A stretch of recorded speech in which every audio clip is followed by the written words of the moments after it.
Fayyata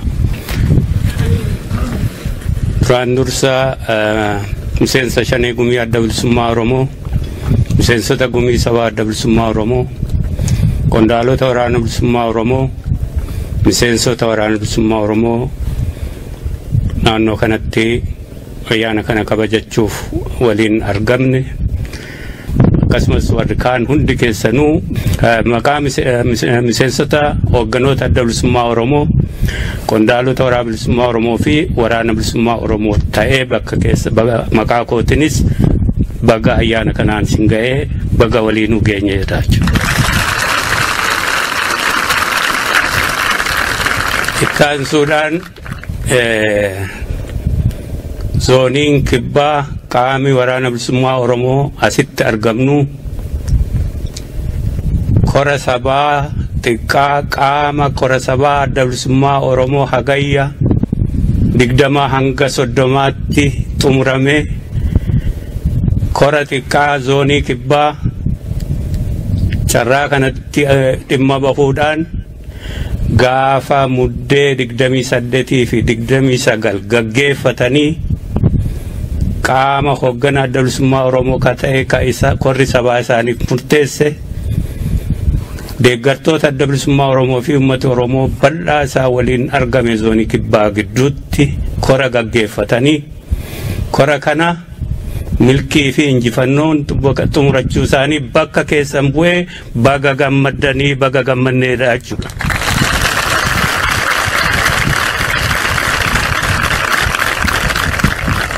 Addatti jala bultii ayyaana waraana bilisummaa Oromoo fi ayyaana haaraa kana keessatti seena qabeessa haa funyaan waraana diinaa fuundura isaanii jiru fuunduratti kana gaggeessuu isaaniif injifannoo guddaadha baga gammadan jedha irraanu. Ittaan Suudaan ayyaana kana kanuu qopheessan ajaja mooraa giddugaleessa adda bilisummaa Oromoo akkasumas miseensota gumii sabaa fi kanneen qophii kana akkasitti miidhagsanii ayyaana kana kabarnaa kana baay'ee miidhagaadhaan kanuu qopheessan akkasumas immoo addatti hawwisoo waraana bilisummaa Oromoo walaloolee faaruulee sirboota diraamaa akkas qabsoo kanaatiif dhaamsa jajjabaa ka seenaa ka qabsoo ka haala yeroo irratti hundaa'e kanuu qopheessan kanaan nu dandeessisan hunda isaaniitu bakka keessan bu'een galateeffadhaa jechuudha.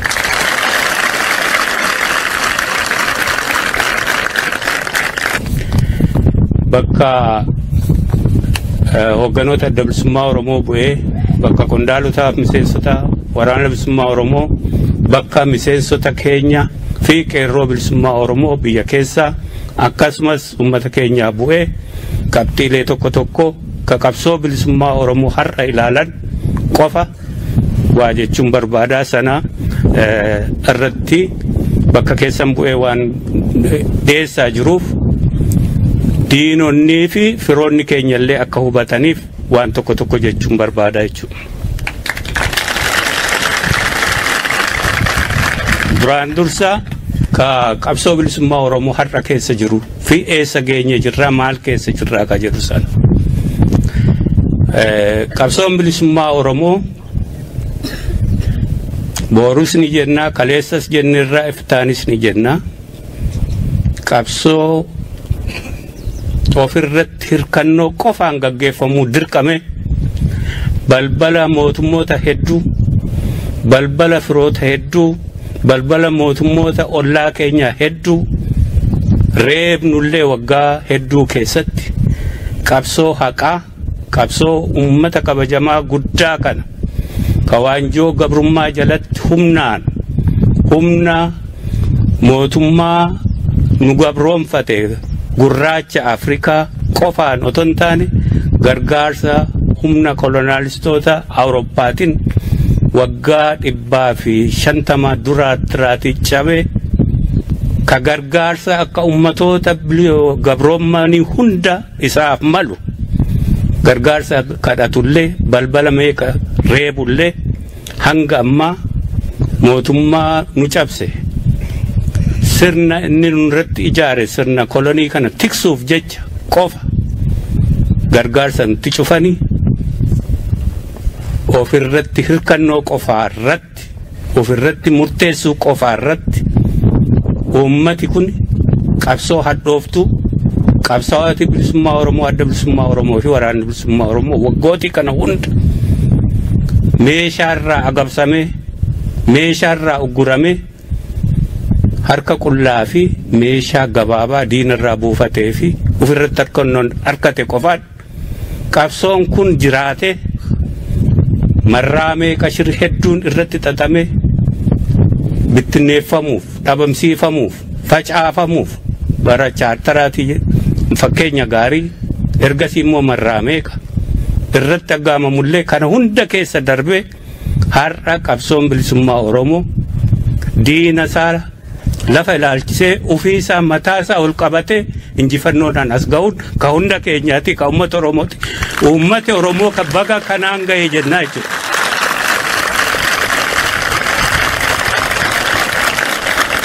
Addunyaa kanarratti qabsoon akkasitti haala hudhaa keessatti waan hedduu keessa caccabsee darbee qofaa isaa irratti hirkatee asiin ga'ee qabsoo bilisummaa Oromoo qofa jechuu danda'ama jechuudha.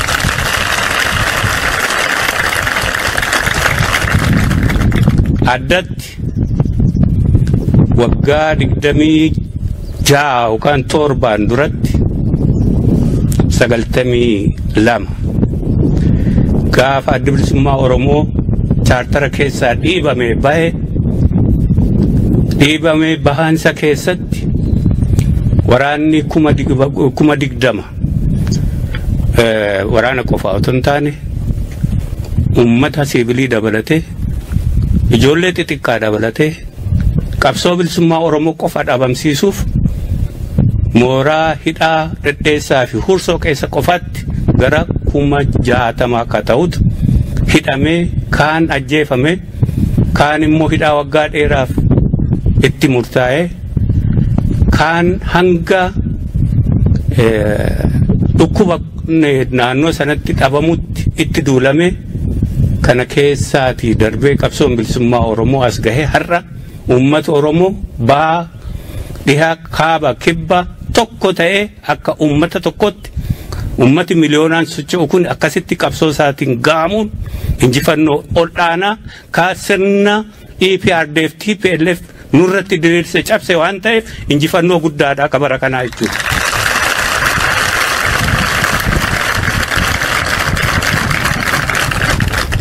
Kana keessatti as dhiyoo kana bara 2014 irraati jalqabee 2015 2016 2017 haala addaa sochii waraana bilisummaa Oromoo sochii qeerraa bilisummaa Oromoon uummati Oromoo hundi wal keessa seenee fincila walitti fufinsaan diinni bifa adda addaatiin fincila kana cabsuudhaaf marraa 3 isa ammaa wajjin arfaffaa command post nurratti labsee humna waraanaa qabu guutummaa isaa harka 100 keessaa harka 80 akka ta'u Oromiyaa keessatti bobbaasee kana cabsuudhaaf kana hunda keessa cabsee keessa bahee itti fufinsaan hanga har'aatti guyyaa har'aa kanatti bifa adda addaatiin shira diinaa fi karoora diinaa diriirse hunda caccabsee injifannoodhaan ka keessa darbameedha waggaan darbe kunis injifannoo guddaadha jechuudha.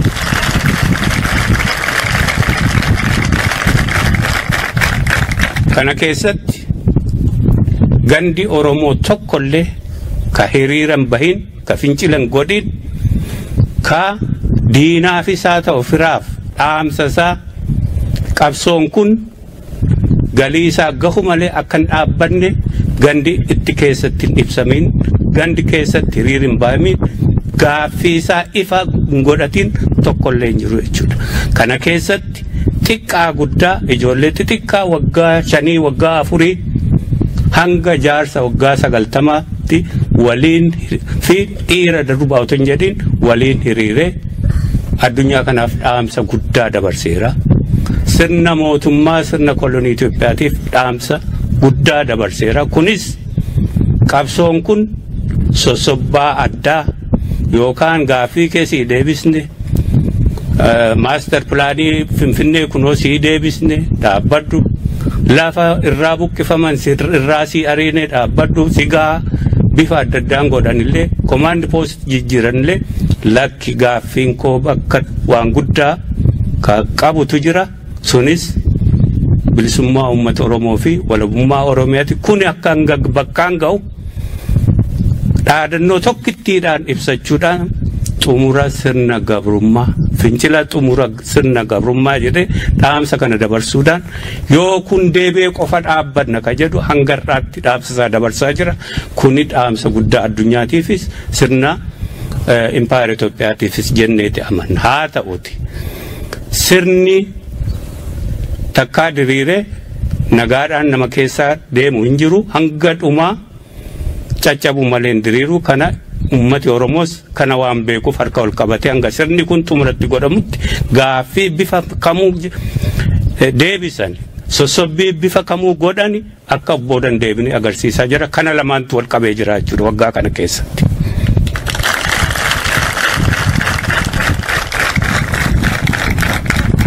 Kana cabsuuf command post diriirsuu qofa miti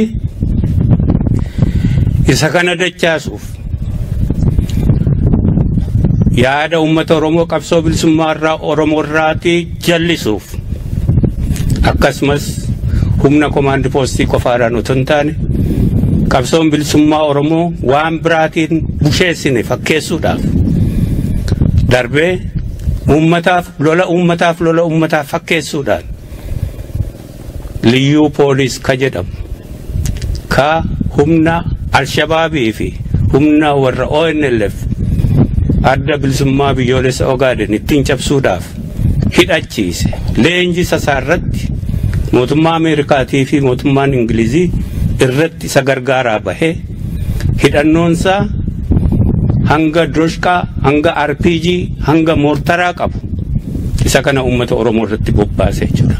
Bobbaan lola kana baha Oromiyaa irraati hanga kibba Oromiyaatti kiiloomeetiroota kumaan lakkaa'amu kana keessatti lafa Oromoo irratti lola liyyuu poolisii gama tokkoon ka ajajoota yookaan jeneraalota wayyaaneetiin hoogganamuu fi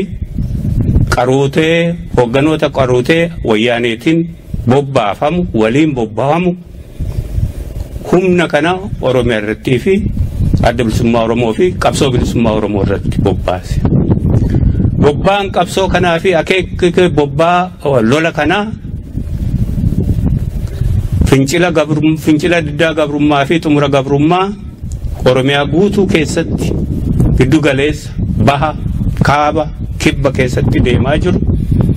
Isa kanarraa uummata Oromoo jallisuu qofa otoo hin taane yaadasaa qabsicha yeroodhaaf ofirraa dhaamse yeroof otoo hin taane isa dhumaa ofirraa dhaamse uummata Oromoo immoo haamlee cabsee jilbeeffachiisuudhaaf ka saganteeffame ture.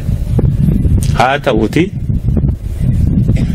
qabsoon bilisummaa Oromoo akkuma baroota 77 fi 76 ofirratti hirkannoo qofaa fi tooftaalee uummata Oromoo hiriirse bifa kamiinuu lolatti dhufu bifa kamiinuu shiratti dhufu caccabsuu irratti muuxannoo dheeraa qabu lola kanas akkaataatti loluu qindeeffate addatti loloota yeroo jalqabaa abidda meessoo Hordoddee Cinaaqsan Qaraaqumbii Gursum darbee immoo Beeltuu fi naannoo Saasaawweenaa darbi naannoo Moyyaalee qabatee hanga Areeroo isa kana keessatti akkasitti abidda humna hidhannoo ol aanaa qabatee akkasitti bobbaafame sana qaanessee cabsee ofirraatti deebise lola jalqabaa. Kana injifannoo hin jirre addunyaa irratti agarsiise mootummaa wayyaanee fi jeneraalota isaa qaanfichiise injifannoo guddaa uummata Oromoo galmeesse.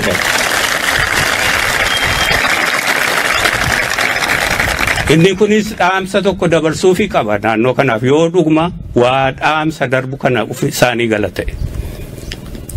Lolli kamuu fi taankiin kamuu xayyaarri kamuu uummata murteeffatee ka'e irratti bobbaafamu. Irree uummataa ka caaluu xayyaarrii fi taankiin kamuu akka hin jirre kana mirkaneesseeraa fi booriftaan illee kana mirkaneessinaa fi. Kana keessatti ilmaan Oromoo ka uummata isaanii waliin hiriiranii bifa adda addaatiin qabsoo bilisummaa Oromoo jalatti hiriiranii qeerroo bilisummaa Oromoo fi uummata keenya baga gammaddee baga injifannoon keessa baatee jenna jechuudha.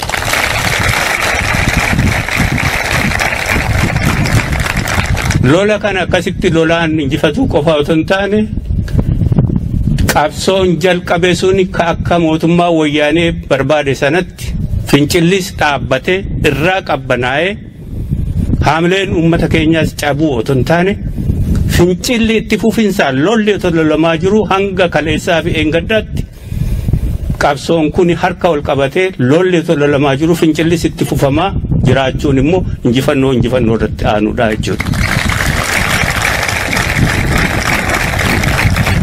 Isa kanas hanga qabsoon keenya galii isaa gahutti humni kamuu dhaabuu akka hin dandeenye diina keenyaafis fira keenyaafis mirkaneessina.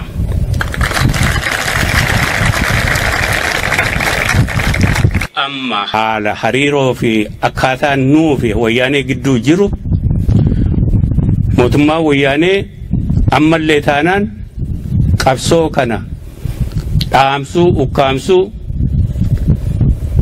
yookaan qabbaneessuu kanarraa hanga xumuratti ta'amutti obboo dandeebi'u.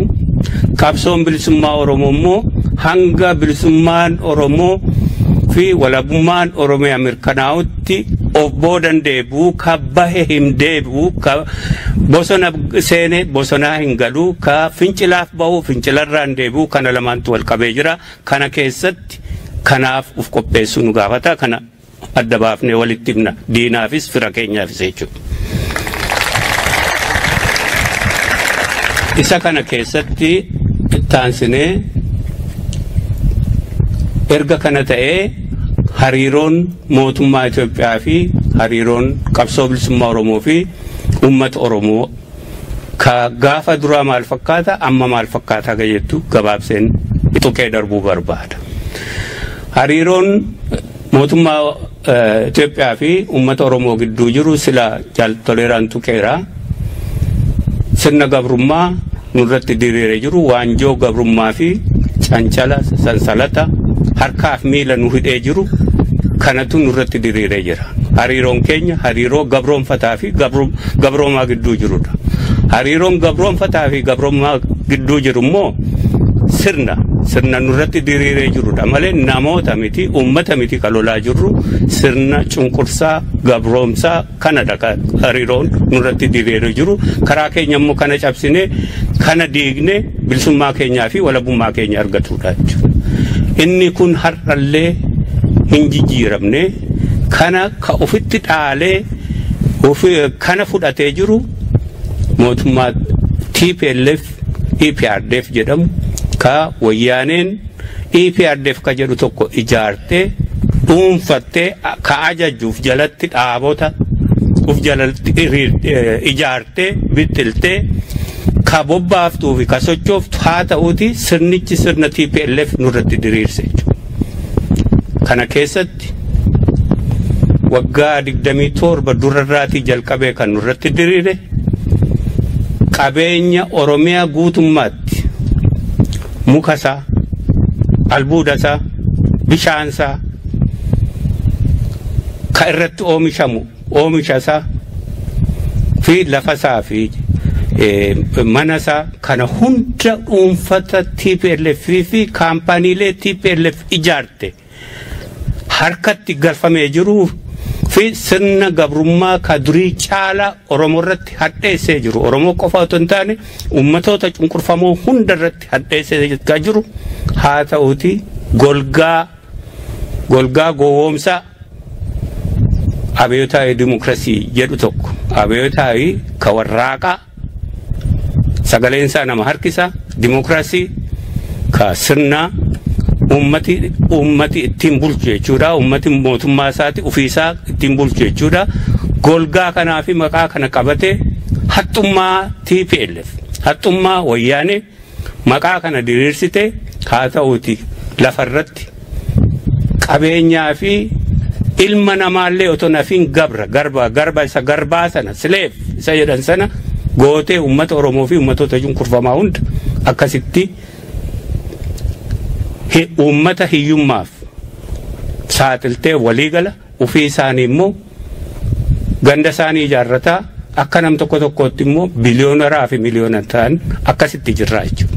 Hariiroon kun har'allee mootummaan TPLF EPRDF kun diigamee karaarraa maqfamee ummati Oromoo harkasaa hireesaa harkasaa galfatu qofa yoo ta'eeti hariiroon kun bakka isaatti gala jechuudha. Kuni hariiroo nuufi TPLF gidduu jiru TPLF dhabamu Oromiyaarraa buqqa'u xumuri gabrummaa itti ta'u kana qofaatu hariiroo kana xumuratti godha kana hariiroon keenya gidduu keenya jiru.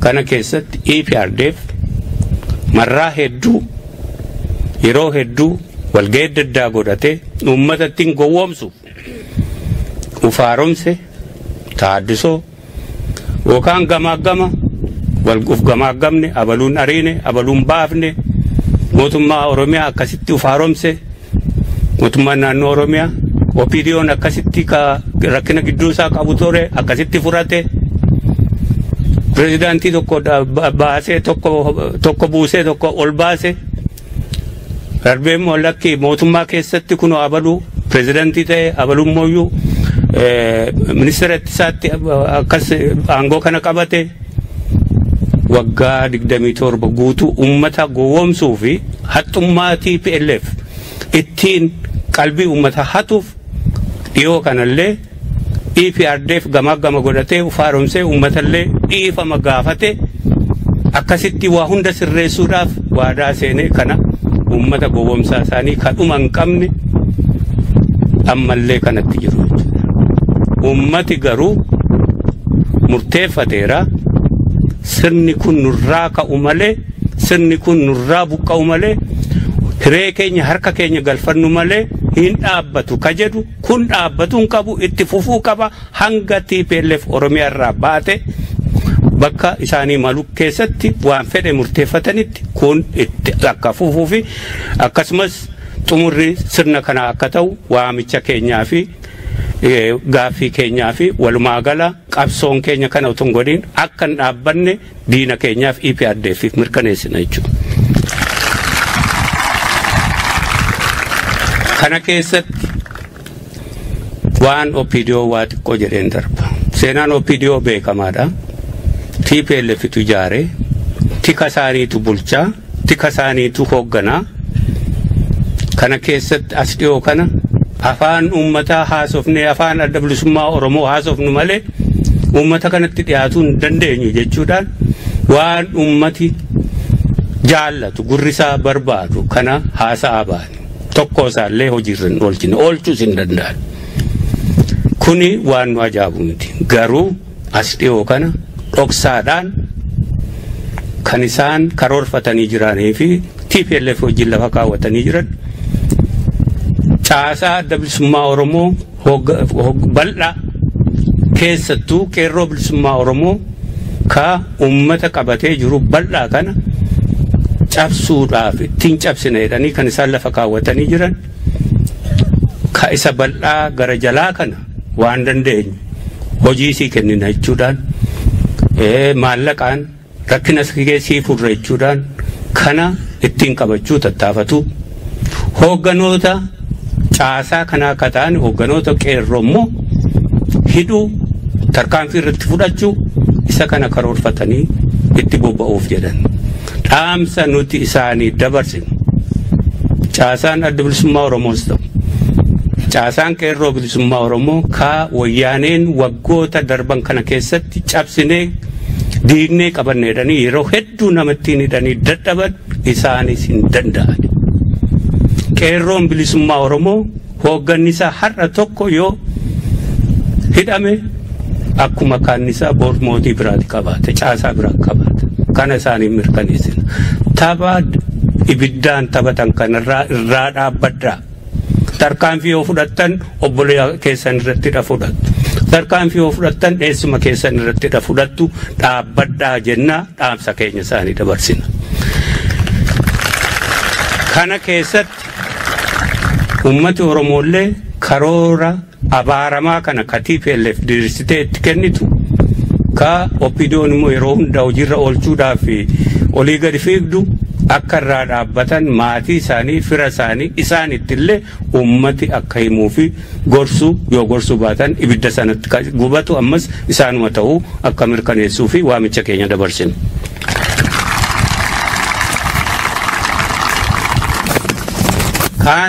Kanuma keessatti ka saboota ollaa keenyaa ollaa Oromiyaa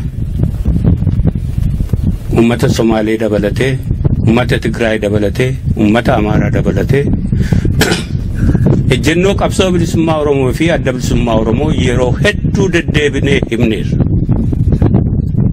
Qabsoon keenya sirna gabrummaa diiguuf ka sagantaasaa ifa godhatee labsatee tooftaa bilchaataa ummata kamittuu ummata siivilii kamittuu ka hin qiyaafanne sirna gabrummaa yeroo dargii lolaa turre sirna gabrummaa sana lolaa turre malee ummata Amaaraa lolaan turre gaafas sirnicha harkaa qaban gita bittoota Amaaraati har'a harkaa qabu gita bittoota warra Tigraay TPLF jechuudha. Ummata Tigraay fi ummata Amaaraarraa qabsoon kun rakkina qabaateen beeku diinadhas jedhee gaaf tokko ummata kamiyyuu moggaafateen beeku. Ummati hundi fira qabsoo Oromooti jedheeti labsatee ittiin deemaa ba'e. Akkasumas lolli amma karaa bahaa fi kibba bahaa lolamaa jiru lola ummata Oromoo fi liyyuu poolis ka ajajoota jeneraalota wayyaaneetiin hoogganamu malee lola ummata Somaalee fi ummata Oromoo gidduu miti ta'ee sin beeku. Ka wal dura dhaabbatee lolaa ture fi lolaa jiru ummata Oromoo fi liyyuu poolis ka gaafii immoo humna ittisa biyya Itoophiyaa wajjin deeggarame isaan kana qofaatu wal dura dhaabbateera. Kanaaf lolli kun lola ummata Somaalee fi ummata Oromoo biti. Haa ta'uuti karaa Somaalee lafa bal'aa kana keessatti akkasitti yeroo ta'u ummata Somaalee irraa ilmaan isaanii kaliyyuu poolisii kee jalatti hiriiranii daangaa Oromiyaa cabsanii nu lolaa jiran dhaabbadhaa jechuu isaan irraa eegaa jirra. Ummata keenya yeroo ganda keessa ganda ollaa isaaniitii buqqifamu hin ariitan hin lakki hin buqqistan jedhee ijoollee sana dhaabuu isaan irraa eegnaa jechuudha. Ummati Oromoo bakka tokkitti Awwadaa keessatti sababaa namni tokko shugguxii qabatee Somaaleedha dargaggootatti dhukaaseef dargaggoota ofirraa ittisuuf jedhanii nama kana wajjin lola seenanii kaan immoo namichaaf dirmachuudhaaf dhufanii kana gidduutti siivilii walitti bu'e kana qofaatu beekama. Yeroo sanatti ummati Oromoo bakka hunda olii labsee Somaalota ganda isaanii qubataa ganda Oromoo keessa qubataa jiran hundaatiif ittisa godheera. Agarsiiseera hojiidha. Isa kana ummata Somaalee ollaa keenyarraa eeggannaa darbee karaa Somaaliyaa qofa miti ollaa Oromoo Sidaamaa fira Oromoo ta'ee ka waliinuu qabsoo qindeeffataa jiru. Akkasumas karaa Beenishaangul karaa Gambeelaa fi karaa adda addaa asiin illee karaa Afaar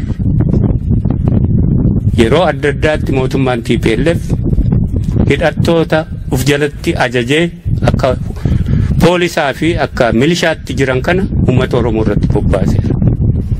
Bakka adda addaatti bal'inni isaa akka karaa bahaa akka hin ta'in malee kana keessatti ka jennu ejjennoon qabsoo bilisummaa Oromoo fi adda bilisummaa Oromoo sabooti hundi waliin fira waliin cabanii sirna gabrummaa jalatti waliin bilisooman jedhu akka nuti kana labsaa jirru ummatooti kaanis mirga ummata Oromoo kabajanii meeshaas sirna Itoophiyaa meeshaa TPLF ta'urra akka dhaabbatan gadi jabeessinee dhaammanna. Kanarra darbee milishoota isaanii ittisuu dadhabanii kanneen wayyaaneen olii gad naannessitu kun ittisuu dadhabanii lolli kun yoo bal'ate ummati Oromoo fi qabsoon bilisummaa Oromoo ittiin gaafatamu. Kana gadi jabeessinee waamicha goonaa fi ejjennoo keenyallee ibsinaafi.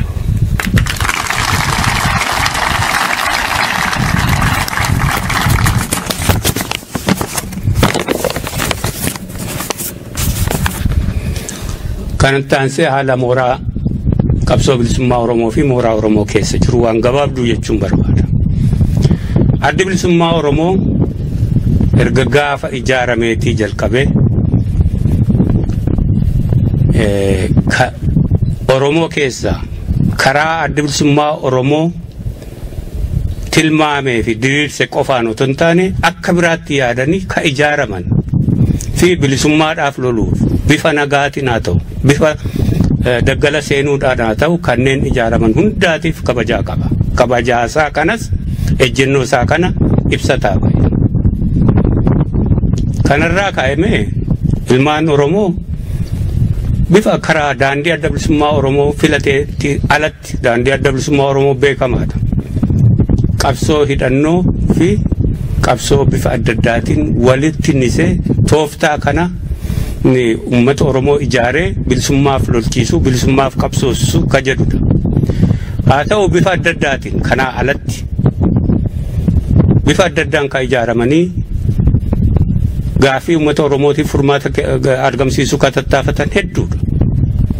Fakkeenya duraa ENLF yookaan Ethiopian National Liberation Front ka jedhu ka Haji Hussein Soraadhaan karaa edan kana tattaafatame waggaa meeqa duunda maqaa Itoophiyaatiin bilisummaaf kan lolu jechuudha. Oromoo qofa miti. Garuu Oromoonni ka keessatti hoogganummaa kennuu tattaafatan hedduu tattaafataniiru. Haa ta'u warri Itoophiyaadhaaf lolani Oromoonni qofti akkasitti maqaa kana gaafatanii waan jalqabaniif itti dhaqanii waliin loluu didani. Warrummaan gorsanii akkasitti jalqabi jedhanii irraa baqatan.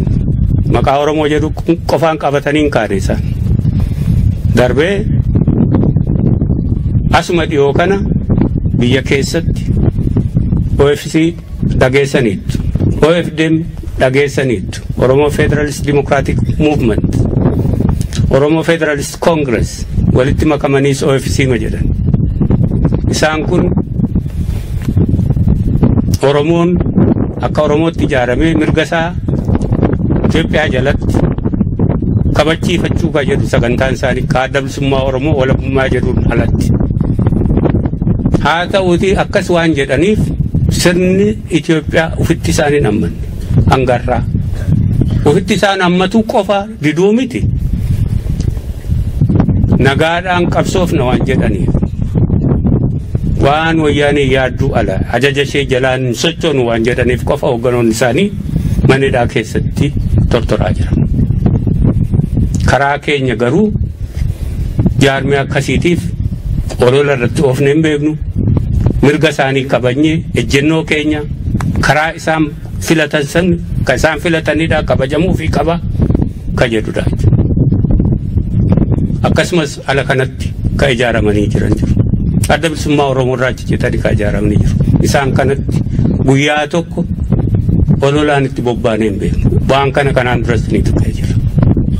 Haa ta'uuti irra guddaan isaanii adda bilisummaa Oromootti bobbahuu hin dhiifne. Olola irraa dhaabuu didani.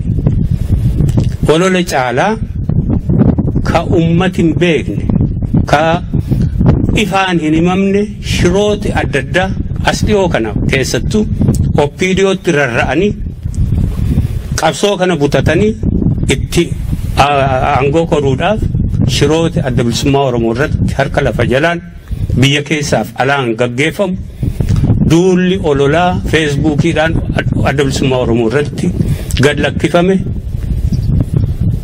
kaa'e jennuu adda bilisummaa Oromoo abbaan barbaadu bifa barbaadeen ijaarame haa qabsaa'u jedhu sana dhiisanii kasaanii hojjechuu dhiisanii tooftaa diriirfatan hojiirra oolchuu dhiisanii adda bilisummaa Oromootti duuluu murteeffatan. Kanaaf ammallee taanaan ummati Oromoo keessattuu inni bal'aan warra akkasii dhaabbadhaa jedhee mooraa qabsoo bilisummaa Oromoo sirreessuu qaba. Isa kana dhaamsa keenya dabarsina Oromoodhaaf. Mooraa qabsoo bilisummaa Oromoo kamataa isaanii dhiisanii jaarmiyaa biraa irratti kaduulan jaarmiyaa biraa gufachiisuudhaaf miila katatan akka dhaabbatan akka itti himan akka dhiibbaa irratti godhan waamicha goonaa jechuudha. Kanuma waliin kanatti hidhataa akka ta'e dhaabota yookaan jaarmiyaalee maqaa Itoophiyaadhaan tokkummaa Itoophiyaa tiksina jedhanii ka ijaaraman ilaalaa jechuudha. Isaan kana wajjin hariiroon qabsoo bilisummaa Oromoo fi addattummaa adda bilisummaa Oromoo dheeraa fi umurii qabsoo kanaan walitti hidhatee kan jirudha.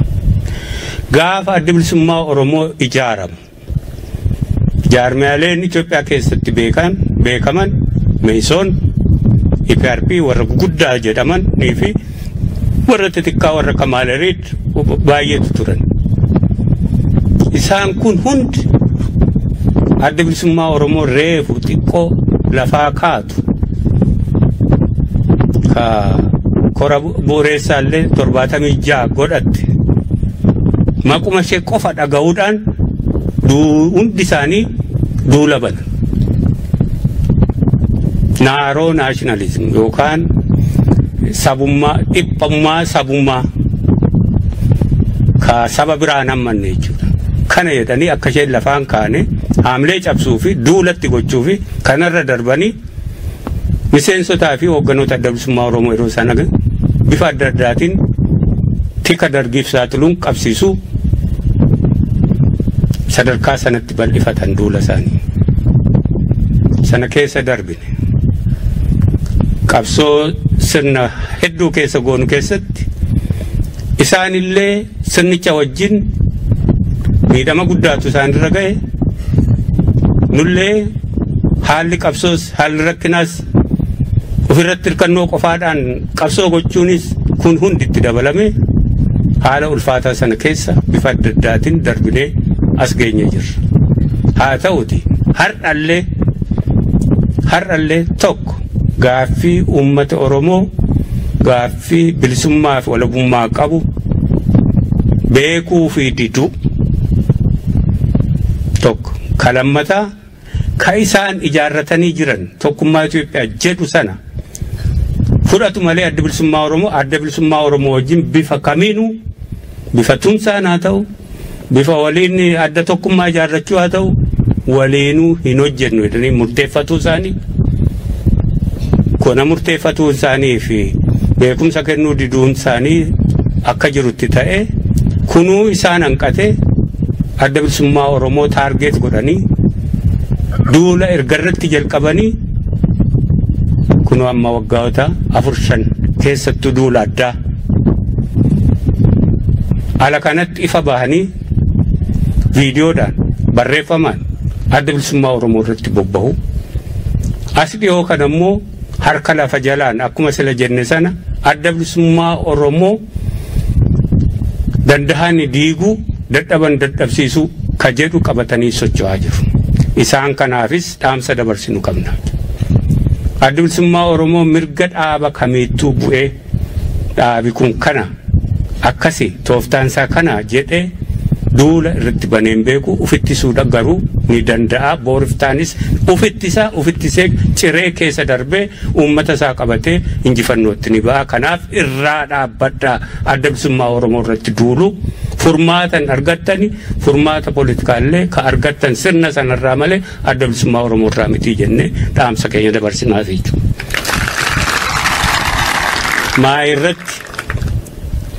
Maa irratti waan gama keenyatti gama qabsoo bilisummaa Oromoo miseensota adda bilisummaa Oromoo uummata Oromoo akkasumas waraana bilisummaa Oromootti yoo deebine 2018 seennee jirra. Har'a guyyaan tokko dhumachuutti jira. 2014 jalqabee hanga 2017 amma eda halkan walakkaa waareetti qabsoo itti fufinsa ka sirna gabrummaa kana xumuratti gochuu ka jedhu fi wayyaanee wajjinii fi sirna kana wajjin wal qabnee jirra. Sana tuqnee sila. Fuuldura keenya kanatti kan nu eeggatu akkuma sila tuquu yaale diinni keenya ammallee abdiin kutatu. Abdii waan hin kutanneef gama godhadhee kana of haaromsee jedhee komaandi poostiisas bifa haaraatiin diriirfatee yuunivarsiitii hunda kaampii waraanaa godhee magaalaalee fi karaa Oromiyaa keessaa hunda qubsuma waraanaa godhee paartii sanas haaromseedhee OPDOs haaromseedhee nutti gad lakkisuuf deema. Ka humna waraanaa kun haaraa mitiitti wal barreerra uummata Oromoos itti bareera. Haa ta'uuti miidiyaa isaa dhuunfatee akkasumas shiroota adda addaa fi bobba'aa adda addaa gochuuf deema. Isa kana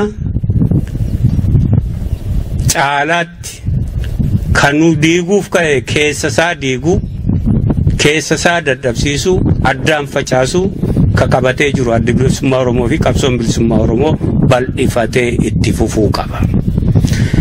Kanuma keessatti qabsoo hadhooftuu fuuldura keenyatti nu eeggatee xumuratti gochuudhaaf kaane kana xumuratti gochuudhaaf yeroo isaa gabaabsuuf akkuma sila jaallan asii nutti himaa turan harka eenyullee hin jiru. Harka keenyaa fi harka uummata Oromoo jira. Kana hubannee diina haabilee nuu qaratuuf nummoo goraadeetti qaratuudhaaf diina keenyatti uf qopheessuu qabna.